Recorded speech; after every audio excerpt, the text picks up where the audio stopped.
आजपर्यंत कधीच झालं नव्हतं. कधी कधी परिस्थितीचं आव्हान स्वीकारत आपण थोडंसं जातीकडे लक्ष देतो. पण भारतीय जनता पार्टीचं नेहमीच हेच तत्व राहिलं आहे की पथका अंतिम लक्ष्य नहीं है, सिंहासन पर चढ़ते जाना, सब समाज को साथ लिए हमको है आगे बढ़ना. आता एखाद्या ठिकाणी तुम्ही म्हणता तसं होऊ शकतं, मी नाकारणार नाही. एखाद्या स्थानिक स्वराज्य संस्थेच्या किंवा एखाद्या तालुक्यामध्ये जिल्ह्यामध्ये आपण म्हणता तसं होण्याची शक्यता नाकारत नाही. पण हे होऊ नये ही काळजी भारतीय जनता पार्टीने घेणं गरजेचं आहे. इनकमिंग यागा तर कोणत्याही पक्षामध्ये विरोध असण्याचं कारण नाही. पण हेही खरं आहे की पक्ष म्हणजे शनी शिंगणापूरच्या घरासारखा बिना दरवाजाचाही असता कामा नये, ही काळजी घेणं गरजेचं आहे. या सूचना आहेत आपल्या?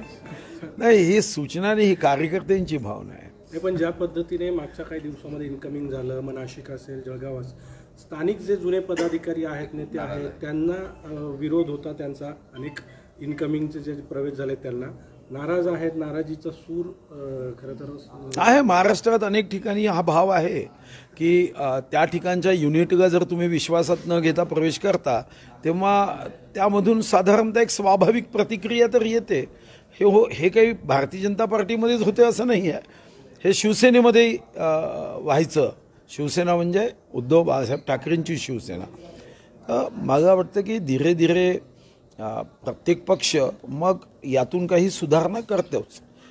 पण मी तुमच्या मताशी सहमत आहे की काही ठिकाणी स्थानिक ठिकाणी जेव्हा तुम्ही बाहेरून प्रवेश करता, आणि मी नाकारणार नाही कारण मी सुद्धा त्याच्यात एक भुक्तभोगी आहे. संभाजीनगरमधल्या एका मुलीच्या बाबतीमध्ये कारवाई करताना पोलिसांनी म्हणजे सगळे नियम धाब्यावर ठेवून कारवाई केली. त्याचं काय केलेलं आणि त्याच्या मागे एक VIP पोलीस अधिकारी हे सगळं करतोय असं म्हटलं जाते. राजकीय दबाव असं म्हटलं जाते. गुन्हा आतापर्यंत दाखल झालेला नाही.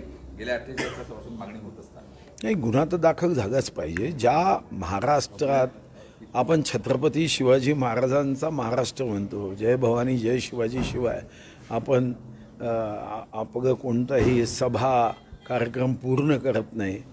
आणि मी जे राज्यगीत निवडलं त्याच्यातही छत्रपतींच्या उल्लेखाशिवाय ते राज्यगीत मी निवडलं नसतं. तर अशा ठिकाणी मात्र गृह विभागातल्या माध्यमातून अशा घटना होणं हे तर चिंतन करण्याची आवश्यकता आहे. अशा गुन्ह्यांची संख्या वाढणं हे सुद्धा गंभीर आहे. आणि धीरे धीरे या गोष्टीकडे जर आपण गंभीरतेने घेतलं नाही त्याचे दुष्परिणाम होण्याची शक्यता आहे. कारण आजच महाराष्ट्रात एकूण सिव्हिल म्हणजे दिवाणी आणि क्रिमिनल म्हणजे गुन्हेगारी स्वरूपाचे 56 लाख केसेस पेंडिंग आहे. 5.6 मिलियन केसेस पेंडिंग आहे. यातून राज्यामध्ये भीती राहणार नाही गुन्हेगारांना, आणि म्हणून याचं चिंतन तर करावं. सर, आज आपण त्र्यंबकेश्वरला गेला तो काय प्रार्थना केली, दर्शन घेतलात? आज आगामी काळात काही लवकर परत मंत्रिमंडळात वगैरे? मी त्याच्यासाठी देवापाशी प्रार्थनाच करत नाही. याचं काही साधं कारण आहे. देवाने इतका आनंद दिला आहे, समाधान दिलं आहे.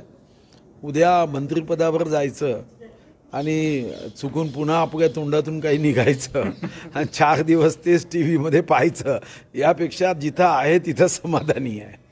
सर, आज गंगाराम हॉस्पिटल में दिल्ली के हाँ जी, झारखंड के पूर्व मुख्यमंत्री शोभी सोरेन का निधन हुआ, तो उसको लेकर क्या कहना? नहीं, निश्चित रूप से मैं आदरांजलि श्रद्धांजलि व्यक्त करता हूँ. एक हमारे आदिवासी जनजाति भाइयों का नेतृत्व करने वाले एक बहुत अच्छे नेता करके उन्होंने नाम कमाया था. झारखंड के निर्माण के लिए श्रद्धेय अटल बिहारी वाजपेयी जी ने निर्णय किया, मगर वहाँ के मांग करने वालों में एक शिबू सोरेन जी भी रहे हैं. आज वो हमारे बीच में नहीं है. निश्चित रूप से सभी को इसका दुख है.